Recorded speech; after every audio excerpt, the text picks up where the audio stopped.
Hi, I'm Amy Feller with Feller Roofing, the home of the Roofer Chick, and we're doing another project spotlight. This house is in New Braunfels, and it is a two-story house, as you can see. It had 3-tab shingles on it, and let's just talk about 3-tab shingles. They're rated for only 60-mile-an-hour winds, and we get pretty strong winds around here at least 2 or 3 times a year.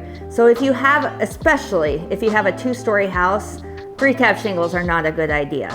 This was a retail job, so the customer paid out of pocket, and we went back with a dimensional shingle, and the color on this is weathered wood, and it's rated for 110-mile-an-hour winds, which is much, much better. You might also notice that we completely redid the chimney flashing and installed a custom cricket.